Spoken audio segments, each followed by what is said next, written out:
Students, will continue the chapter Thinkers, Beliefs and Building, the Sacrifices and Debate. So, the mid first millennium BC is often regarded as the turning point in the world history. It saw the emergence of the thinkers Zarathustra in Iran, Kongzi in China, Socrates, Plato and Aristotle in Greece, and Mahavir and Gautam Buddha among many others in India. So they try to understand the mysteries behind the existence and the relationship between human beings and the cosmic order. So, this was also the time when the new kingdoms and the cities were developing, and the social and the economic life was changing in a variety of way in the Ganga Valley.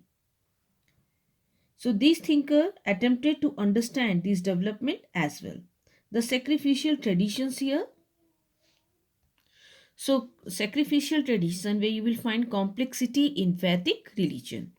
So, several traditions of thought, religious belief, and practice. Okay, if we talk about several traditions of thought, beliefs, and the practice that were existence in India since ancient time.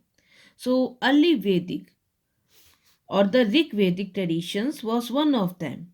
We come to know about this tradition from the Rig Veda, which was compiled between 1500 to 1000 BC. So this Rig Veda is a collection of hymns. Most of the hymns are in praise of the deities such as the Agni, Indra, Som. Okay, so you can see the Aryan, they worshipped their god by recitations of the prayers and offering of sacrifices. Okay, so here you can see recitations of the of prayers and then offering of sacrifices. So they prayed for the cattle, for the sun, for the good health, for the long life by chanting the hymn. When sacrifices were performed, at first sacrifices were performed collectively.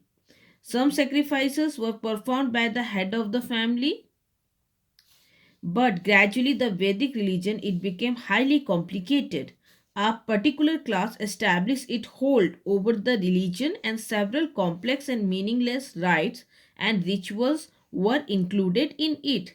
So you can see kings started performing more elaborated sacrifices such as Rasue and Ashwamedh Yag. Okay, only Brahman priest could conduct the ritual of such sacrifices.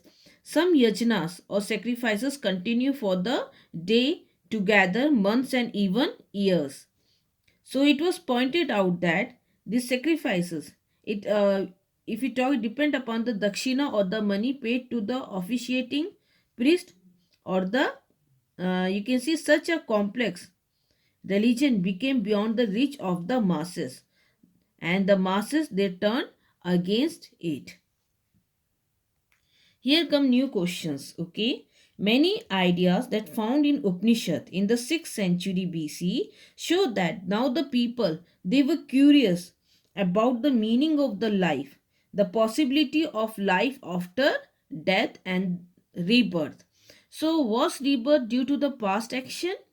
Such issues were hotly debated. Thinkers were concerned with understanding and expressing the nature of the ultimate reality, and other outside the Vedic tradition asked whether or not there even was a single ultimate reality. But you can see people also began speculating on the significance of the you can see sacrificial tradition. Now come the debate and the discussions.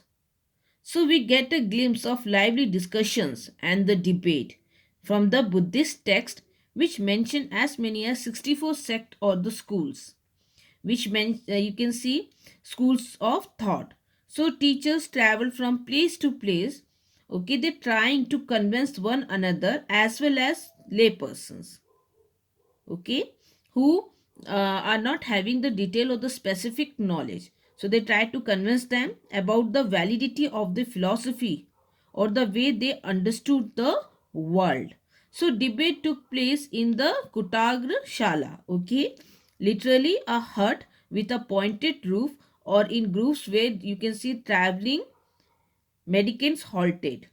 or you can see the religious group, when they travel, they stay at the place that we call Kutagra Shala, and you can see this is the place of the debate also. So if a philosopher succeeded in convincing one of his rival, the followers of the laters, okay, it also become his disciple. So support for for any particular sect could grow and shrink over time.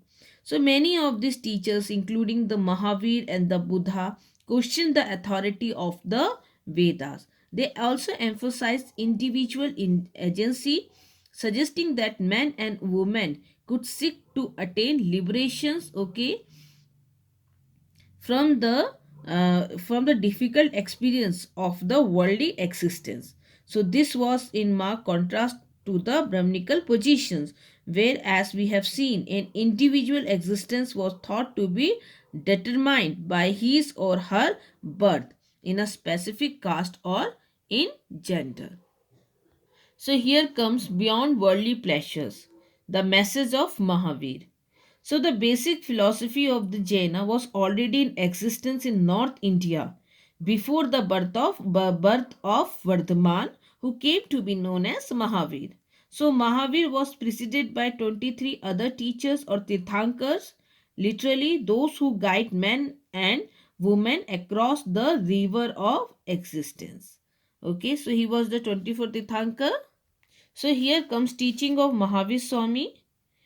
So, according to Jainism, the highest goal of human life is the attainment of the moksha or salvation. It can be attained by observing three ratna. Okay, the salvation could be attained by observing three ratna or three jewels. They are the right knowledge, right faith, and right actions. So, right knowledge, to make efforts to achieve knowledge, removing the darkness of ignorance. Knowledge can be attained only by following the preaching of the Tirthankars. And when we talk the right faith, to have faith in the Tirthankars and the devotion to truth, and right action or conduct to perform good deeds. So according to his theory, the soul does not live in human being, animal and bird only, but it is you can see also present in plant, trees, stones, waters and air. So we should be you can see no violence against anything living or non-living. So in fact the principle of ahimsa is central to Jaina philosophy.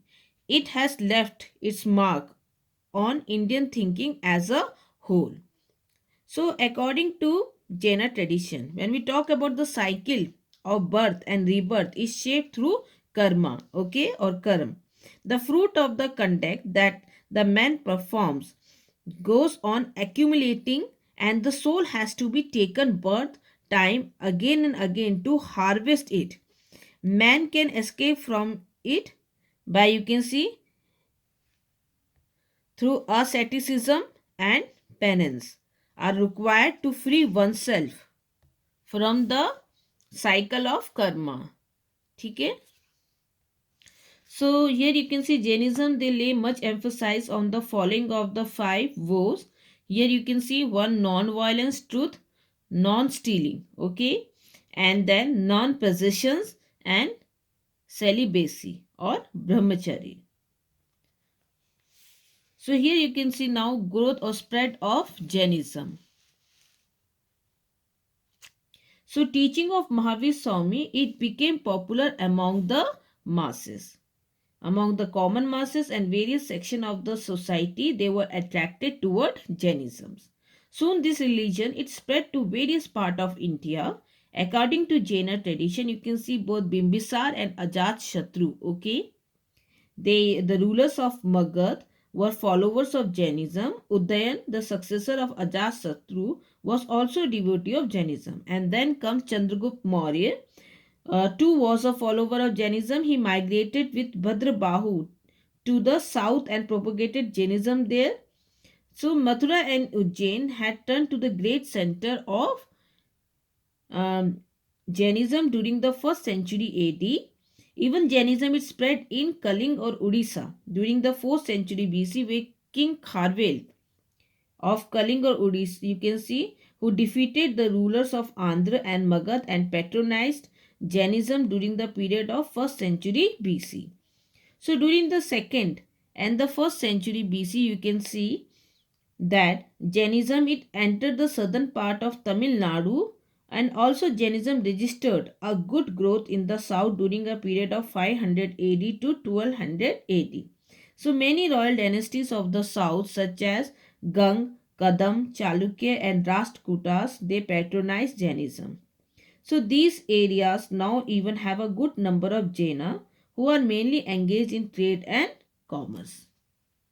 So here come Buddha, the quest for knowledge. When we talk about Buddhism, Mahatma Buddha was the founder of Buddhism. Okay, Buddhism was a contemporary of Mahavir Swami. According to the Buddhist tradition, he was born in 566 BC in Shakya Kshatriya family in Lumbini, okay, near Kapilvastu.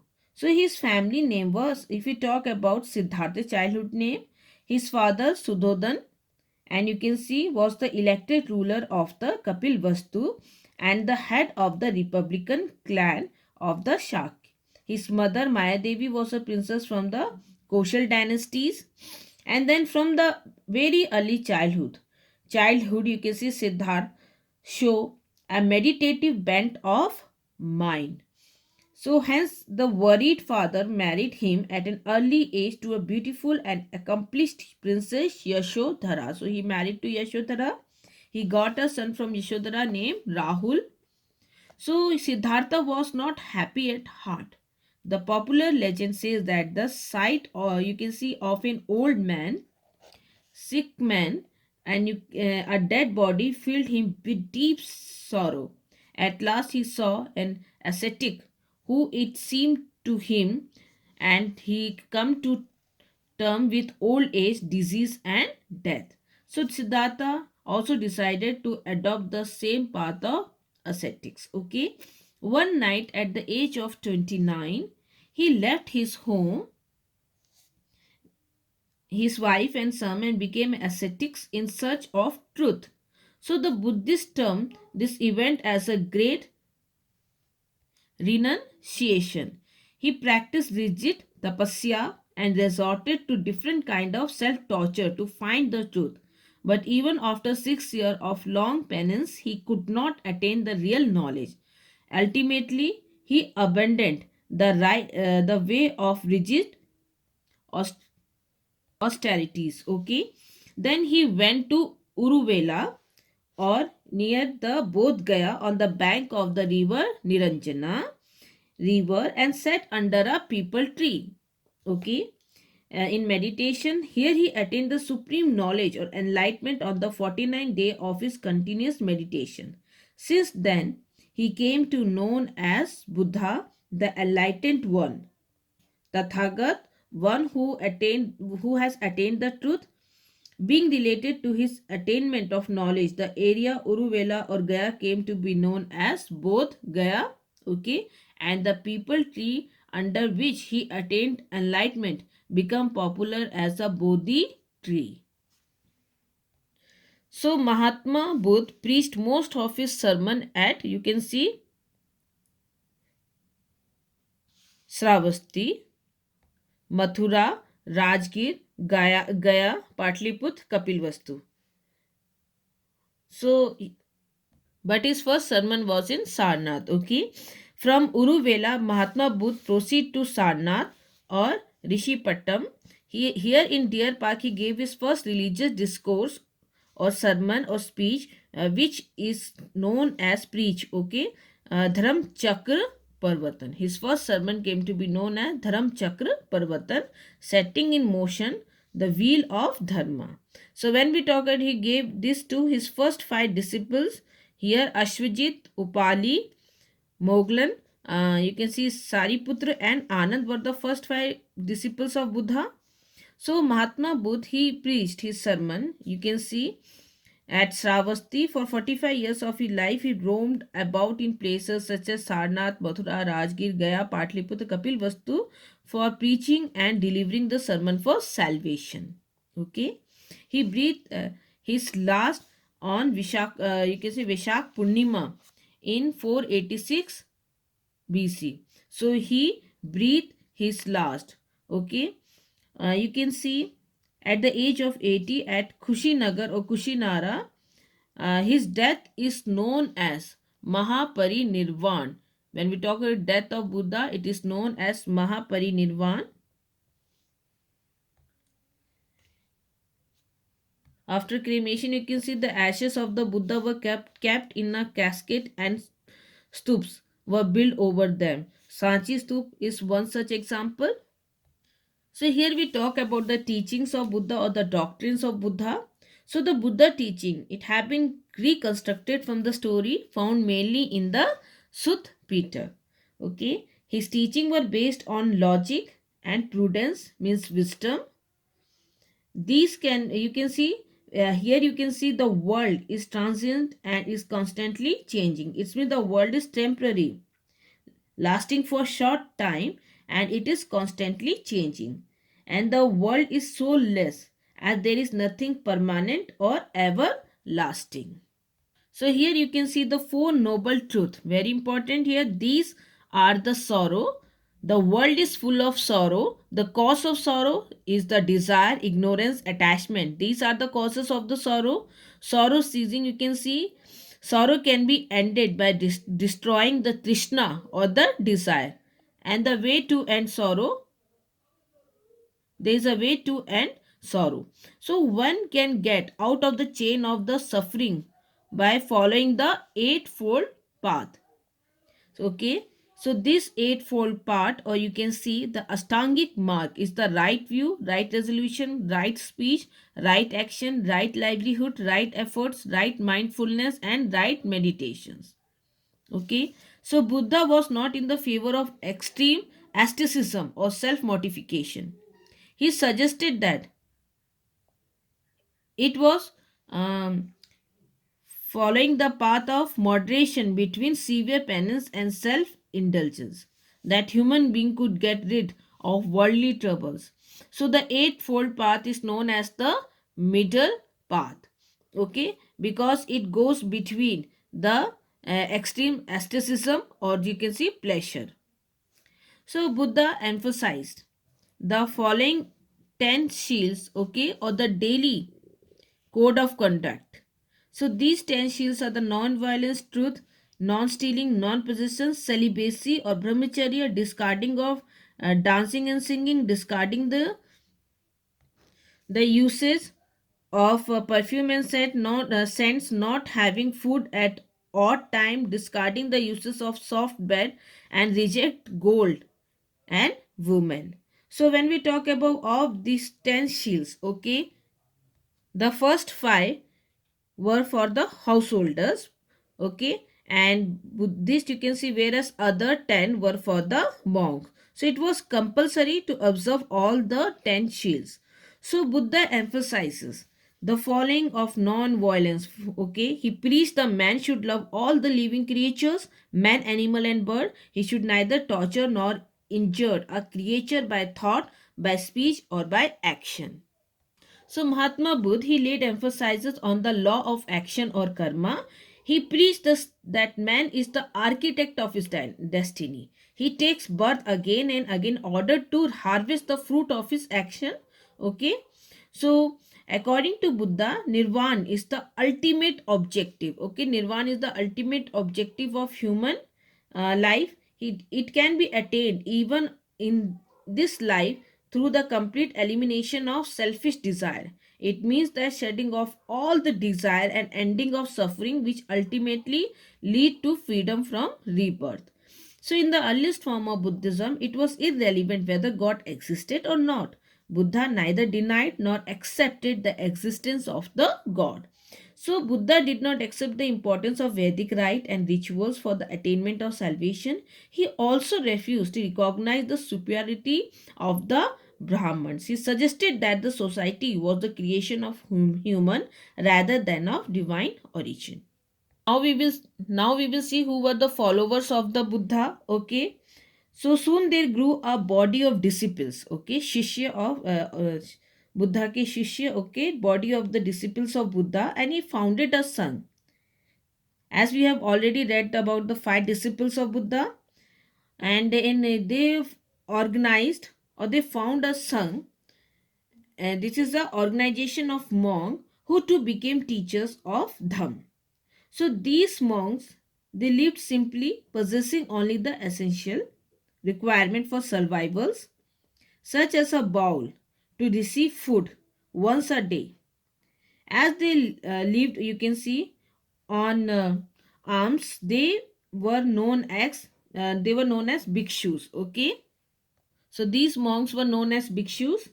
So initially, only men were allowed into the sangh, but later women, okay, they came to be into added, or they were later women also came to be admitted in the sangh. According to the Buddhist text, you can see this was made possible through the mediation of Anand, one of the Buddha dearest disciple, who persuaded him to allow women into the sangh. The Buddha foster mother here, Mahapajapati Gautami, okay, was the first woman to be ordained as bhikshuni. Uh, you can see many women who entered the sangh, they became teacher, or you can see of them, and went to on to become theories or respected women who had attained liberations. So the Buddha follower came from many social groups, different social groups. They included king, wealthy man, Gehpati, and also the humbler folk. Here comes the worker, the slaves, and the craft people. Once within the sanghs, all were regarded as equal. Okay, they were having, you can see, shed their earlier social identities on becoming bhikshus and bhikshunis.